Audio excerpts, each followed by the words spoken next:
الحمدللہ رب العالمین والصلاة والسلام علی سید المرسلین۔ ایک بھائی کا غالباً کل کمنٹ آیا۔ کمنٹ یہ تھا کہ میں عرصہ دراز سے درود پاک پڑھ رہا ہوں اور 5 سے 6 ہزار مرتبہ روزانہ درود پاک پڑھتا ہوں، لیکن مجھے درود پاک کا فیض نہیں مل رہا، میرے مسائل حل نہیں ہو رہے، میری پریشانیاں دور نہیں ہو رہی، مجھ پر ان خاص انعامات کی بارشیں نہیں ہو رہی کہ جو درود پاک کی کثرت کرنے والوں پر ہوتی ہیں۔ اسی طرح کا ایک کمنٹ پہلے بھی آیا تھا، اور بعض تو جو ہے نا وہ اس وہم میں مبتلا ہو جاتے ہیں کہ پتہ نہیں ہمارا درود پاک پڑھنا قبول بھی ہے یا نہیں ہے۔ تو دیکھیں، یہ جو آج کی ویڈیو ہے نا، اس میں جو میں آپ کو بتاؤں گا جو چند چیزیں، ان میں سے ایک یہ کہ درود پاک قبول ہے یا نہیں ہے، اور درود پاک کا فیض نہ ملنے کی وجوہات کیا ہیں، اور درود پاک کا فیض اگر کسی کو مل رہا ہے تو اس کی علامات کیا ہیں، اور پھر وہ کون سے طریقے ہیں کہ جن پر عمل اگر ہم کریں گے تو ہمیں بھی درود پاک کا فیض ملنا شروع ہو جائے گا۔ تو دیکھیں، سب سے پہلی بات یہ کہ اگر آپ یہ وہم کر رہے ہیں کہ آپ درود پاک پڑھ رہے ہیں اور آپ سمجھ رہے ہیں کہ آپ کا درود پاک قبول نہیں ہو رہا، تو یہ آپ کی بہت بڑی غلط فہمی ہے، کیونکہ حضرت علامہ فاسی رحمۃ اللہ تعالی علیہ آپ فرماتے ہیں کہ دیگر اعمال قبول بھی ہو سکتے ہیں اور مردود بھی ہو سکتے ہیں، لیکن درود پاک یہ وہ عمل ہے کہ ہر حال میں قبول ہی قبول ہے، کیونکہ یہ سچا وعدہ ہے نا۔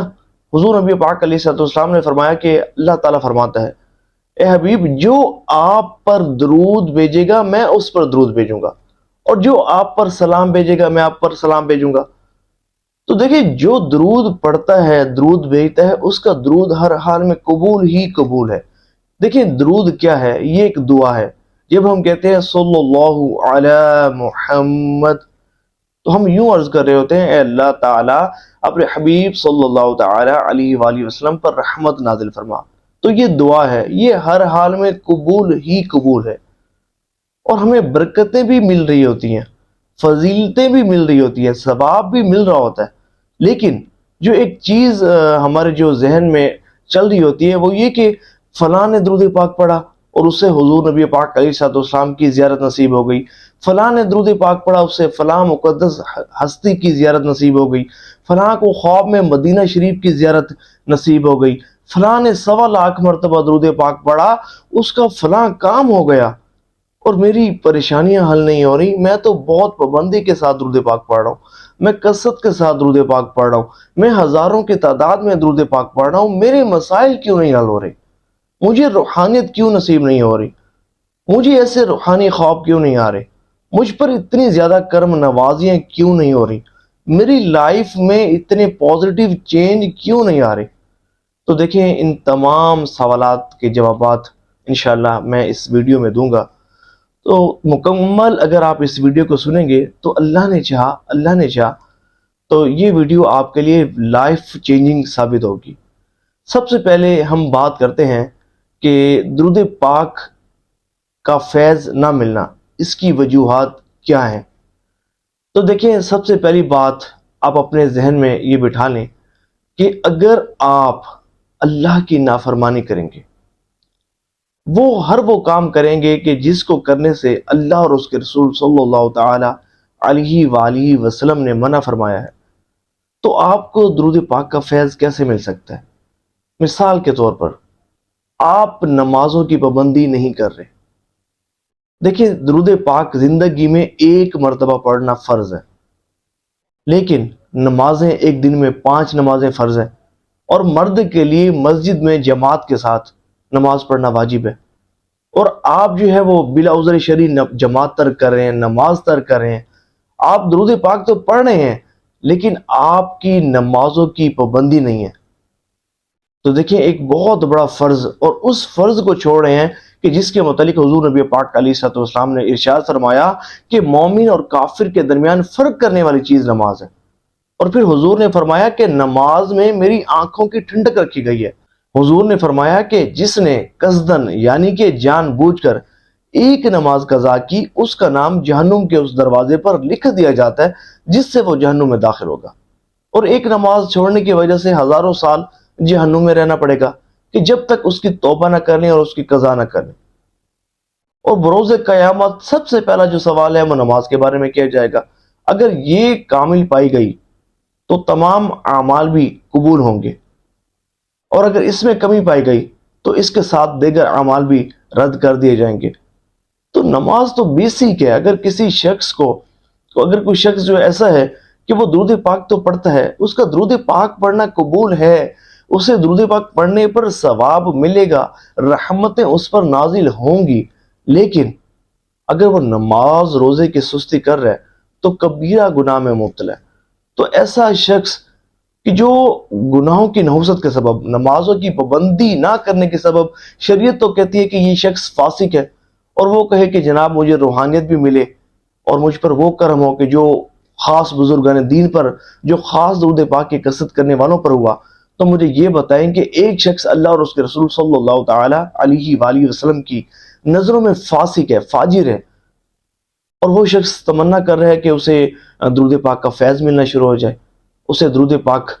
کی روحانیت ملنی شروع ہو جائے، اس کی روحانیت ترقی کرنا شروع ہو جائے، اس کا روحانی سفر جو ہے نا وہ شروع ہو جائے، تو یہ کیسے ممکن ہے؟ اسی طرح بہت سارے ایسے کبیرہ گناہ کہ جو کرتا ہے تو اللہ تعالیٰ ان پر اپنا غضب فرماتا ہے، ان گناہوں کو کرنے والوں پر اپنا غضب فرماتا ہے۔ مثال کے طور پر ایک شخص ہے، وہ کسی مسلمان کو، کسی اللہ کے بندے کو زبان سے اور جسم سے تکلیف پہنچا رہا ہے، اللہ کے بندوں کو تکلیف پہنچا رہا ہے، حضور نبی پاک علیہ الصلوۃ والسلام کے امتیوں کو تکلیف پہنچا رہا ہے۔ اور حضور نبی پاک علیہ الصلوۃ والسلام کا فرمان ہے کہ جس نے کسی مسلمان کو تکلیف دی، اس نے مجھے تکلیف دی، اس نے مجھے تکلیف دی، اور جس نے مجھے تکلیف دی اس نے اللہ کو تکلیف دی، اور جس نے اللہ کو تکلیف دی وہ اس سے عذاب کا مزہ چکھائے گا۔ اب یہ دیکھیں، آپ جو ہے وہ مسلمانوں کو تکلیف دے رہے ہیں، مسلمانوں کو نقصان پہنچا رہے ہیں، مسلمانوں کے ساتھ گالم گلوچ کر رہے ہیں، ان کی حق تلفی کر رہے ہیں، ان کے حقوق کو پامال کر رہے ہیں، اور آپ یہ بھی چاہ رہے ہیں کہ آپ کو درود پاک کا فیض بھی ملے، درود پاک کی روحانیت بھی ملے۔ تو ایسا کیسے ممکن ہے؟ اچھا، آپ جو ہے وہ موسیقی آپ کی زندگی میں داخل ہے، آپ درود پاک ٹھیک ہے پڑھتے ہیں، پڑھنے کی توفیق بھی مل رہی ہے، لیکن اس کے ساتھ گانے سننے کا آپ کے معمولات ہے۔ دیکھیں، جب کوئی شخص موسیقی سنتا ہے، گانے سنتا ہے نا، تو اس کی روحانیت بہت بری طریقے سے ڈیمیج ہو جاتی ہے۔ یقین مانیں، وہ لوگ کہ جو گانے سنتے ہیں میری بات کا اعتراف کریں گے کہ جو گانے کثرت سے سنتے ہیں نا، تو وہ ان اوقات میں کہ جن اوقات میں وہ گانے نہ بھی سن رہے ہوں تو ان کے دل میں بھی گانے چل رہے ہوتے ہیں، ان کے دماغ میں بھی گانے چل رہے ہوتے ہیں۔ تو کہاں گیا وہ تصور مدینہ؟ کہاں گیا وہ حضور کی محبت؟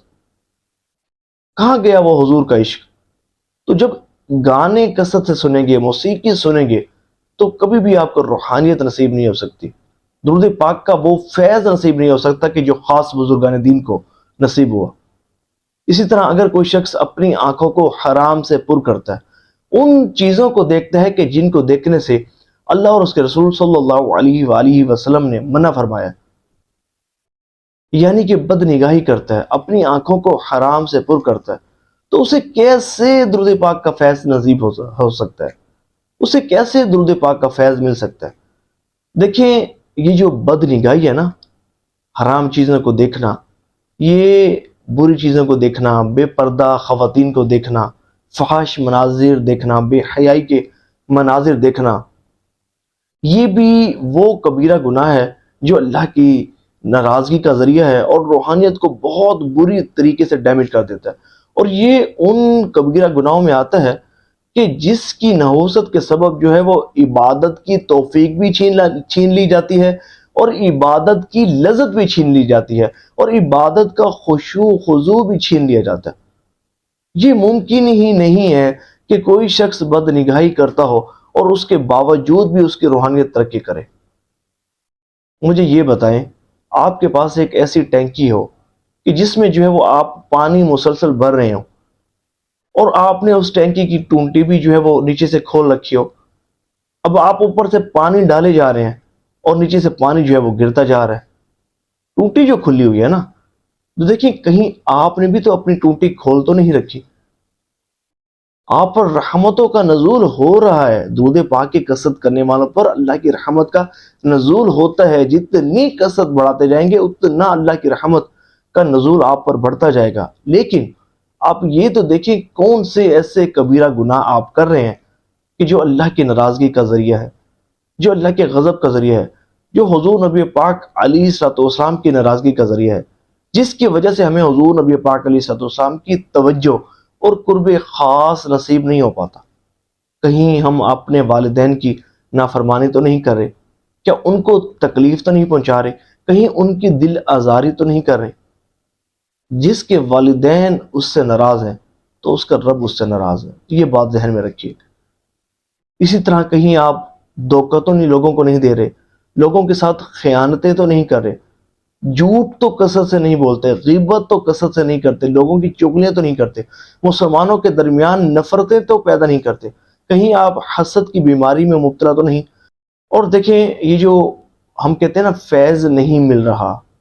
روحانیت ترقی نہیں کر رہی، تو جب آپ کا جو دل ہے وہ گناہوں سے آلودہ ہو چکا ہے، زنگ آلود ہو چکا ہے، میل کچیل سے بھر چکا ہے، اور دل پر سیاہ داغ لگ چکے ہیں، موریں لگ چکی ہیں، تو کیسے فیض ملے گا؟ مجھے یہ بتائیں۔ گناہوں کی نحوست کے سبب تو دل سیاہ ہو جاتا ہے، اور پھر ظاہر ہے کہ دل و دماغ بھی کنٹرول میں نہیں رہتا، وساوس آتے ہیں اور جو ہے برے برے خیالات آتے ہیں، توجہ ہی نہیں رہ پاتی، خشوع و خضوع ہی نصیب نہیں ہو پاتا، تو کیسے آپ کو فیض ملے گا؟ تو دل کا جو یہ جو برتن ہے نا، سب سے پہلے اس کو صاف کریں۔ دیکھیں مجھے یہ بتائیں، کبھی ایسا ہوا ہے کہ آپ نے ناپاک برتن میں کھانا کھایا ہو؟ کبھی ایسا ہوا ہے؟ نہیں ہوا نا۔ تو دیکھیں دل جو ہے، اگر آپ نے یہ اللہ کی یاد کا مسکن ہے، آپ اس سے گناہوں سے آلودہ کر رہے ہیں، زنگ آلود کر رہے ہیں، اور جو ہے وہ گناہوں کی نحوست کے سبب آپ کا دل جو ہے وہ زنگ آلود ہو چکا ہے، میل کچیل سے بھر چکا ہے، اور آپ چاہ رہے ہیں کہ اللہ اس میں اپنا نور ڈال دے۔ دیکھیں آپ کو بھی تو کچھ کرنا پڑے گا، اور کرنا یہ پڑے گا کہ گناہوں سے بچنا پڑے گا۔ دیکھیں یہ جو گناہ ہے نا، اس کی نحوست بہت زیادہ ہے، یہ بندے کی دنیا بھی برباد کر دیتے ہیں اور بندے کی آخرت بھی برباد کر دیتے ہیں۔ حضرت امام زیبی رحمۃ اللہ تعالی علیہ آپ فرماتے ہیں کہ گناہ ایک ایسی زنجیر ہے کہ جو بندہ گناہ کرتا ہے نا، تو یہ اس کے پاؤں سے لپٹ جاتے ہیں اور اسے ہر بلائی اور نیکی کے کام سے محروم کر دیتے ہیں۔ اور حضرت حسن بصری رحمۃ اللہ تعالی علیہ آپ فرماتے ہیں کہ بندے اور اللہ کے درمیان گناہ کی ایک طے شدہ حد ہے، جب وہ بندہ حد کراس کرتا ہے، جب بندہ وہ حد کراس کر دیتا ہے تو اللہ اس کے دل پر مہر کر دیتا ہے، پھر اسے کسی نیک کام کی توفیق نہیں ملتی۔ اور دیکھیں جب کوئی شخص ایک گناہ کرتا ہے نا، تو اس کے دل پر ایک سیاہ دبا لگ جاتا ہے، پھر جوں جوں گناہوں کی کثرت بڑھاتا جاتا ہے، اس کے دل پر سیاہ داغ، سیاہ دبے بڑھنا شروع ہو جاتے ہیں، اور ایک وقت آتا ہے کہ اس کا دل بالکل کالا سیاہ ہو جاتا ہے۔ یہ وہ وقت ہوتا ہے کہ جس کو ہم کہہ سکتے ہیں کہ اسے فیض نہیں مل رہا، اسے نورانیت نصیب نہیں ہو رہی، اس کی روح ترقی نہیں کر رہی، کیونکہ اس کا دل اللہ اور اس کے رسول صلی اللہ تعالی علیہ وآلہ وسلم کے بتائے ہوئے احکامات پر چلنے کے لیے تیار ہی نہیں ہوتا، واعظ و نصیحت کو قبول کرنے کے لیے تیار نہیں ہوتا، نیکی کرنا اس کے لیے پہاڑ برابر ہو جاتا ہے۔ تو دیکھیں سب سے جو پہلا کام، گناہوں کو ترک کر دیں، اللہ کی نافرمانی کو ترک کر دیں، ہر اس کام کو چھوڑ دیں کہ جس سے بچنے کا اللہ اور اس کے رسول صلی اللہ تعالی علیہ وآلہ وسلم نے حکم ارشاد فرمایا، اور نمازوں کی پابندی کریں۔ ظاہر ہے کہ آپ فرض چھوڑ رہے ہیں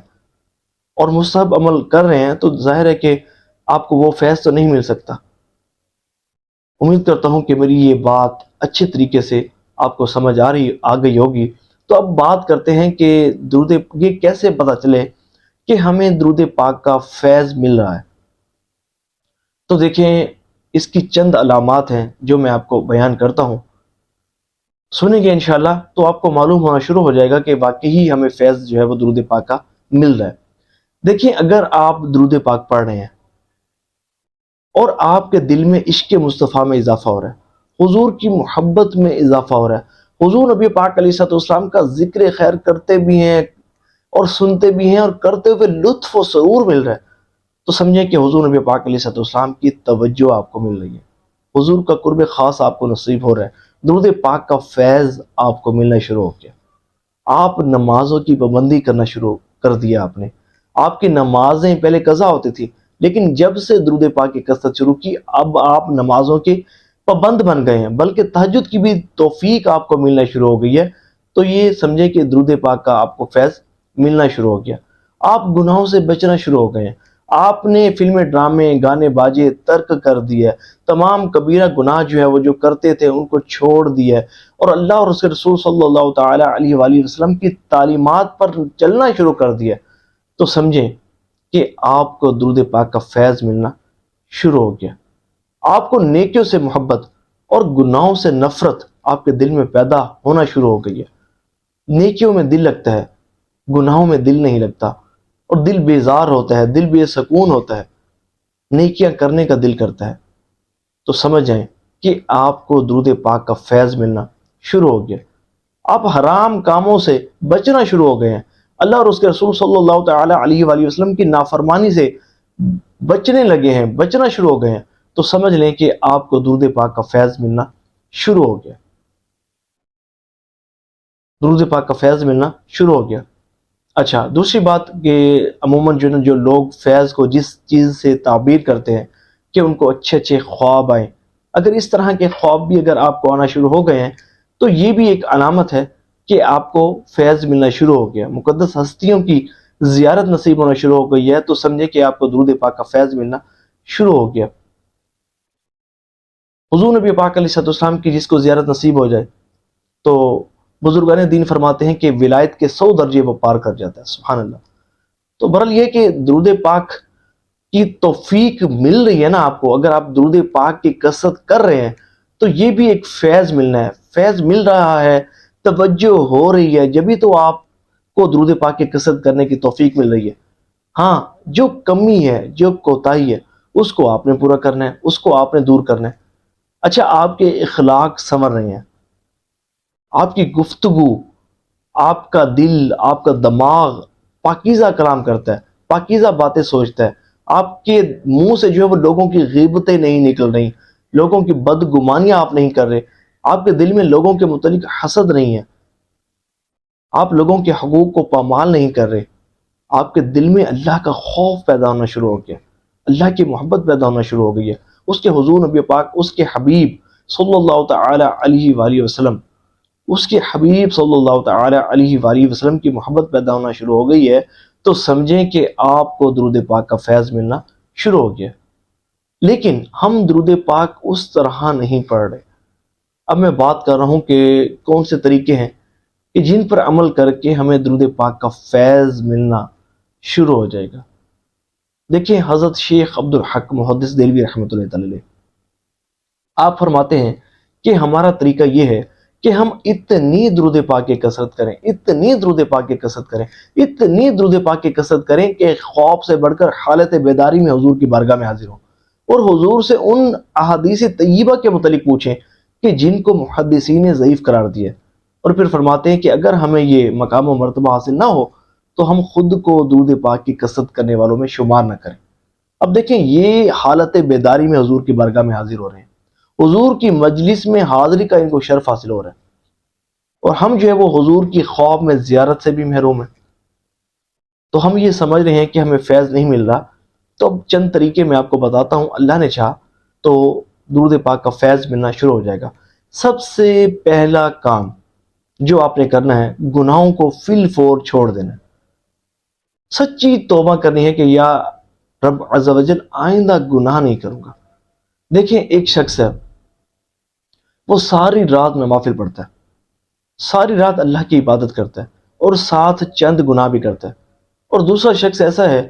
کہ ساری رات سو کر گزار دیتا ہے، نفل ایک نہیں پڑھتا، کوئی ذکر نہیں کرتا، کوئی عبادت نہیں کرتا، لیکن گناہ بھی کوئی نہیں کرتا۔ تو یہ دوسرا شخص پہلے شخص سے کروڑوں گنا بہتر ہے، کیونکہ افضل جو کام ہے نا وہ گناہوں سے بچنا ہے، اور گناہوں سے بچنا یہ بھی ایک بہت بڑی نیکی ہے۔ تو آپ یہ مصمم ارادہ کریں، سچی توبہ کریں۔ اگر کوئی شخص آپ زنا کر رہے ہیں، کوئی برے مناظر دیکھ رہے ہیں، کوئی بھی برا کام کر رہے ہیں، ہر وہ کام کہ جو شریعت کی نظر میں ناپسندیدہ ہے اس کام کو کر رہے ہیں، تو سچی توبہ کریں کہ آئندہ اس گناہ کو نہیں کریں گے۔ اور توبہ کی شرائط میں توبہ کے جو ارکان ہیں وہ 3 ہیں۔ ایک تو توبہ کرتے وقت سچی ندامت ہو، دل میں سچی شرمندگی ہو، احساس ندامت ہو، اور گناہ پر جو ہے نا وہ ایک بندے کے ذہن میں آ رہا ہو کہ واقعی یہ بہت برا کام میں نے کیا، اللہ مجھے معاف فرما، میں بہت شرمندہ ہوں، اور فی الفور اسی وقت گناہ کو، دوسرا جو رکن ہے، گناہ کو اسی وقت چھوڑ دے۔ اور تیسرا رکن یہ کہ آئندہ گناہ نہ کرنے کا پختہ عزم ہو۔ یہ 3 ارکان ہیں سچی توبہ کے۔ اس طرح توبہ کریں، اور جب بھی درود پاک پڑھیں تو ایک تسبیح استغفار کی، یعنی کہ استغفر اللہ کی بھی پڑھا کریں۔ درود پاک پڑھنے سے پہلے ایک تسبیح استغفر اللہ کی پڑھیں، اور پھر درود پاک پڑھنا شروع کریں، پھر دیکھیں کیسے درود پاک کا آپ کو فیض ملنا شروع ہو جاتا ہے۔ دوسرا یہ کہ ہم جو ہے نا وہ بعض اوقات ہم نا درود پاک درست مخارج کے ساتھ نہیں پڑھ رہے ہوتے، درود پاک درست طریقے سے نہیں پڑھ رہے ہوتے۔ جب درست طریقے سے نہیں پڑھ رہے ہوتے تو ظاہر ہے کہ آپ جب درود پاک غلط پڑھتے ہیں نا تو ظاہر ہے کہ اس کے معنی فاسد ہو جاتے ہیں، معنی میں تبدیلی واقع ہونا شروع ہو جاتی ہے۔ آپ عرض کیا کر رہے ہوتے ہیں لیکن عرض کچھ اور ہو رہا ہوتا ہے، عرض کچھ اور ہو رہا ہوتا ہے۔ تو آپ نے جب درود پاک پڑھنا ہے تو درست مخارج کے ساتھ پڑھنا ہے، اور بہتر یہ ہے کہ آپ جو ہے وہ درست قرآن کریم آپ کو پڑھنا آتا ہو۔ تو دیکھیں جس بندے کو قرآن کریم پڑھنا نہیں آتا تو پھر یہ بتائیں کہ کون سی ایسی عبادت ہے کہ جو وہ درست طریقے سے کر سکتا ہے؟ نہیں کر سکتا نا، وہ تو نماز بھی درست طریقے سے نہیں پڑھ سکتا، اور عبادتیں کیا کرے گا؟ حج عمرہ پر جائے گا تو کیا کرے گا؟ اسے تو قرآن کریم بھی صحیح طریقے سے پڑھنا نہیں آتا۔ تو دیکھیں عمر آپ کی بھلے جتنی مرضی ہو، اللہ کی توفیق مل جانا یہ بڑی بات ہے۔ اگر آپ درست طریقے سے قرآن کریم نہیں پڑھتے تو آج سے سچی پکی نیت کریں کہ میں قرآن کریم پڑھنا سیکھوں گا، اچھے قاری کے پاس جو ہے وہ آپ جائیں، قرآن کریم پڑھیں درست طریقے سے۔ مقصد یہ ہے کہ آپ جب درود پاک پڑھیں تو درود پاک درست طریقے سے پڑھا جائے۔ اچھا، تیسرا ایک کام کہ جو فیض کے حصول کا بہترین ذریعہ ہے کہ جب بھی درود پاک پڑھیں، جب بھی درود پاک پڑھیں تو اس تصور کے ساتھ پڑھا کریں کہ آپ کا پڑھا گیا درود پاک حضور نبی پاک علیہ السلام سن بھی رہے ہیں اور آپ کو دیکھ بھی رہے ہیں۔ حضرت شیخ عبدالحق محدث دہلوی رحمۃ اللہ علیہ آپ فرماتے ہیں کہ تو درود پڑھ اور اس طرح پڑھ گویا کہ حضور نبی پاک علیہ السلام تیرے سامنے رونق افروز ہیں، اور تیرا پڑھا گیا درود پاک سن بھی رہے ہیں اور تجھے دیکھ بھی رہے ہیں۔ تو جب بھی درود پاک پڑھیں تو اس تصور کے ساتھ درود پاک پڑھیں کہ گویا کہ آپ کا پڑھا گیا درود پاک حضور نبی پاک علیہ السلام کی بارگاہ میں پیش ہو رہا ہے، حضور آپ کا پڑھا گیا درود پاک سن بھی رہے ہیں اور آپ کو دیکھ بھی رہے ہیں، بلکہ آپ کے ذہن میں یہ بات ہو کہ میرا اور میرے والد صاحب کا نام بھی حضور کی بارگاہ میں پیش ہو رہا ہے، اور فرشتہ عرض کر رہا ہے کہ حضور آپ کا فلاں امتی، آپ کا فلاں غلام فلاں بن فلاں آپ پر درود پڑھ رہے ہیں، آپ پر درود بھیج رہے ہیں۔ اور یہ ذہن میں بات ہو کہ جن آداب کو ذہن میں رکھتے ہوئے، جس طرح خشوع و خضوع کے ساتھ، جس مجلس میں، جس انداز کے ساتھ، جس طریقے کے ساتھ، جس خشوع و خضوع کے ساتھ، جن آداب کو ملوز خاطر رکھتے ہوئے آپ درود پاک پڑھ رہے ہیں، وہ ساری کی ساری مجلس حضور نبی پاک، وہ ساری کی ساری مجلس آپ کے درود پاک پڑھنے کا انداز حضور نبی پاک علیہ السلام کی مقدس بارگاہ میں پیش ہو رہا ہے۔ تو جب اس طرح درود پاک آپ پڑھیں گے نا تو یقیناً حضور نبی پاک علیہ السلام کی آپ کو توجہ بھی نصیب ہوگی، حضور نبی پاک علیہ السلام کا قرب خاص بھی آپ کو نصیب ہوگا، اللہ نے چاہا، اور پھر آپ کے روحانیت ترقی کرنا شروع ہو جائے گی۔ طریقے میں نے آپ کو بتا دیے، گناہوں سے نفرت، گناہوں سے بچنا، سچی توبہ، اور پھر اس کے بعد نماز روزے کی پابندی، اور پھر جو ہے وہ آپ جو ہے وہ درود پاک کی کثرت کریں۔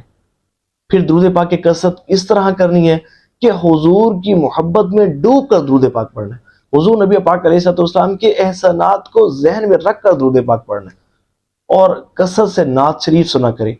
جب آپ یقین مانیں آپ کوشش کریں کہ صبح شام میں نعت شریف ضرور سنوں گا، بھلے کوئی ایک نعت شریف اپنی پسندیدہ آپ سنیں تو صحیح، پھر آپ دیکھیں کتنا ایک لطف آتا ہے، کتنا لطف آتا ہے۔ پھر آپ دیکھیں، پھر آپ درود پاک پڑھیں، پھر آپ دیکھیں کیا روحانیت آپ کو نصیب ہوگی، کیا برکتیں، برکتیں تو ہر شخص کو نصیب ہوتی ہیں، لیکن میں بات کر رہا ہوں ان خاص برکتوں کی، اس خاص فضیلت کی کہ جو خاص بندوں کو نصیب ہوتی ہے، جو خشوع و خضوع کے ساتھ درود پاک پڑھنے والوں کو نصیب ہوتی ہے، جو گناہ سے بچ کر درود پاک پڑھنے والوں کو درود پاک پڑھتے وقت نصیب ہوتی ہے۔ میں ان برکتوں کی بات کر رہا ہوں۔ تو جب آپ اس طرح درود پاک پڑھیں گے نا، حضور کی محبت میں ڈوب کر، گناہوں سے بچتے ہوئے اور کامل توجہ اور خشوع و خضوع کے ساتھ، اور حضور نبی پاک علیہ الصلوۃ والسلام کا مبارک تصور ذہن میں رکھ کر، اور درست طریقے سے آپ جو ہے وہ آداب کو ملوز خاطر رکھتے ہوئے درود پاک پڑھیں گے، تو آپ کو درود پاک کا ایسا فیض ملے گا، ایسا فیض ملے گا کہ جس کا آپ شمار بھی نہیں کر سکتے، جس کا آپ اندازہ بھی نہیں کر سکتے۔ پھر انشاءاللہ وہ سٹیج آئے گی کہ روحانیت ترقی کرنا شروع ہو جائے گی، آپ کا روحانی سفر شروع ہو جائے گا، پھر بگڑے کام سنورنا شروع ہو جائیں گے، مشکلات حل ہونا شروع ہو جائیں گی، پریشانیاں دور ہونا شروع ہو جائیں گی، کام بننے لگیں گے، مخلوق خدا آپ سے محبت کرنے لگے گی، آپ سے ملنے کو اپنے لیے باعث فخر سمجھنا شروع کرے گی، اور آپ کی تعظیم کرنا بھی اپنے لیے سعادت سمجھے گی، آپ کو محبت دے گی، آپ کے ساتھ توجہ سے ملے گی۔ اگرچہ ہمارا یہ مقصود نہیں ہے، ہمارا مقصود جو ہے وہ اللہ کی رضا، اور درود پاک پڑھتے ہوئے بھی آپ کے ذہن میں جو چیز ہو کہ میں اللہ کی رضا کے لیے اور اس کے حبیب صلی اللہ تعالی علیہ وسلم کی خوشنودی کے لیے درود پاک پڑھ رہا ہوں۔ اللہ کی رضا بیسک ہے، کسی بھی عمل میں اللہ کی رضا نہیں ہے تو وہ عمل جو ہے وہ آپ کا کرنا کوئی بے فائدہ ہے، کوئی فائدہ نہیں اس کام کے کرنے کا، کہ جس کام کو کرنے میں اللہ کی رضا نہ ہو۔ تو اللہ کی رضا، اس کے حبیب صلی اللہ علیہ وسلم کی خوشنودی، حضور کی محبت میں ڈوب کر، ان آداب کو، ان چیزوں کو ذہن میں رکھتے ہوئے جب آپ درود پاک پڑھیں گے تو اللہ نے چاہا آپ کو درود پاک کی روحانیت بھی نصیب ہوگی، آپ کی روحانیت بھی ترقی کرے گی، خوب خوب خشوع و خضوع بھی نصیب ہوگا۔ اور میں نے کوشش کی ہے کہ ڈیٹیل کے ساتھ ہی آپ کو جو ہے وہ اس ویڈیو میں